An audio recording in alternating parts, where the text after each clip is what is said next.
মারতে যান কেন ভাই? বাংলাদেশের মানুষ এত খারাপ। যারা স্বামীদের ডিভোর্স দিতে চায় তাদের বলছে আপনারা এই ভুল কাজ কখনোই করেন না। একটা মেয়ের পরিচয় হলো তার স্বামী, বাবা মা। মানে যখন একটা মেয়ে আইব্রো থাকে, মানে বাপের বাড়ি থাকে, তখনই তার মূল্য থাকে। আর যখন সে স্বামীর বাড়ি চলে যায় তখন স্বামী তার সবকিছু, ইহকাল পরকাল সবকিছুই তার স্বামী। এখন তারা যদি ডিভোর্স করে তার কখনোই ভালো কিছু হবে না। জ্বলতে পুড়তে পুড়তে ইহকালও শেষ, পরকালও শেষ। তো তাদেরকে আমি বলবো যে তারা যেন সংসার করে। আর যারা ডিভোর্সি আর ডিভোর্স হয়ে যায়, ডিভোর্সের পরে যেই লাইফটা, ওই লাইফটা কখনোই ভালো কিছু আশা করা যায় না, আর ভালো কিছু হবেও না তাদেরও। মানে ডিভোর্সের পরও মানে একটা মেয়ে 2 বছর 3 বছর যে থাকবে, ওদের কখনো ভালো কিছু হবে না, ভালো কিছু আশা করা যায় না। একটা সময় দেখবেন হয়তো ওই যে হোটেলে কাজ করবে, মানে হোটেল বলতে ওই যে থালা বাসন পরিষ্কার করবে, না হলে ভিক্ষা করবে, ভিক্ষাও দেবে না। মানুষ বলবে ও ডিভোর্সি, ওর এখন এই মানে একটা খারাপ পর্যায়ে এসে দাঁড়াইছে, ও তো খারাপ মেয়ে ছিল, ওর তো ভিক্ষা দেওয়া যাবে না, মানুষ ভিক্ষাও দিবে না। তো এই জন্য বলছি যে ডিভোর্স হওয়ার পরে আপনারা আরেকটা ভালো ছেলে দেখে বিয়ে করেন, বাট আপনারা মানে একা ঘুরেন না কোথাও, ঢাকায় বা অন্য কোনো জায়গায়, বাইরে কোথাও যেন না। এই লাইফ না। মানে বিয়ে স্বামী, একটা মেয়ের স্বামীতেই পরিচয়। স্বামী থাকলে তার সবকিছু, দুনিয়ায় সবকিছু ভালো হবে। আর যার স্বামী নেই তার কিছুই নেই।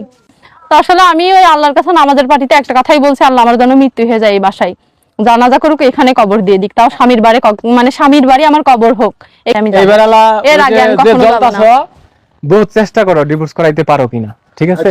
আমাদের নিয়ে যারা ট্রোল করছেন তা অয়েলের ওন মেশিং, মানে নিজের চরকায় তেল দেন, তাদের পিছনে হাত দিয়ে দেখেন ময়লা আছে কিনা। বাথরুমে যাই আমি, দরজা খুলে যায়, আমার ভয় অনেক।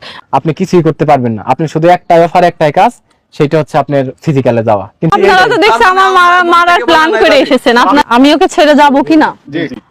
আমার কোনো অপশন নেই, আমি আসলে সবকিছু ছেড়েই আসছি ওর কাছে, আমার কোনো অপশন নেই। ওর অনেক অপশন, ও তো নিজে অনেক অপশন দেখাচ্ছে যে ওর অনেক অফার আসে, বাট আমার অফার আসলে আমি বলবো না আমার অফার নেই। মেয়ে মানুষের আসলে একবার ডিভোর্সের পর তার কোনো ভ্যালু থাকে না, সে যত সুন্দরী হোক। আমি প্রথমেও বলছি, এখনো বলছি। তো আসলে আমার একটা সংসার দরকার ছিল, আমরা এখন সংসার পাইছি, স্বামী পাইছি, একটা বাচ্চাও পাইছি, শ্বশুর শাশুড়ি দেওর সবাই আছে, আমি অনেক ভালো আছি। আমারও আর কোনো অপশনের দরকার নেই, আমার অন্য কোনো জায়গায় যাওয়ারও দরকার নেই। মেয়েদের ডিভোর্স হলেও একটা অফার আসে, সেটা হচ্ছে ফিজিক্যালের, কিন্তু বিয়ের অফার আসে না। যে সকল বোন ডিভোর্সের আগ মুহূর্তে পর্যন্ত ডিভোর্স নিয়ে লাভ করেন, যে আমার বাবার হ্যান আছে, আমার মায়ের তুমুক আছে, আমি ডিভোর্স দিয়া চাকরি কইরা ব্যবসা করে দেখিয়ে দেবো, আমি ওই সকল বোনদের বলতেছি, তো বিয়ে কইরা দেখান যে ডিভোর্সের পর একটা মেয়ের দ্বিতীয় বিয়ে করা কিংবা সংসার করা কতটা চাপ, কতটা কঠিন। যে মেয়ে ডিভোর্স হওয়ার পর বিয়ে করছে একমাত্র ওই বোনটাই জানে। এই জন্যই বলবো যে ডিভোর্সি বোন এবং মেয়ে যারা আছে, আপনারা কখনোই অহংকার করে বড় বড় কখনো কথা বলবেন না, নমনীয় ভাবে স্বামী সংসারে গিয়ে সংসার করার চেষ্টা আপনারা নিজেদের সংসার ঠিক রাখতে পারেন। হয় নাই কি অয়েল ইউর ওন মেশিন মানে হচ্ছে নিজের সরকায় নিজে তেল দাও। না বুঝা ইংলিশ কইছে, ঠিক আছে? বুঝছে ঠিকই, কিন্তু না আমি না বুঝে ইংলিশ কিভাবে বলবো?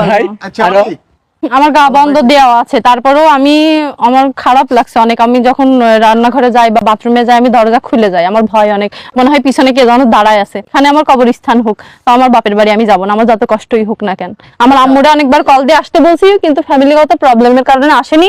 না আসলেও আমি কখনো যাবো না, যাবো হয়তো যখন একটা বাচ্চা কাচ্চা হবে, তখন আমার আম্মুদের বাসায় আমি যাবো।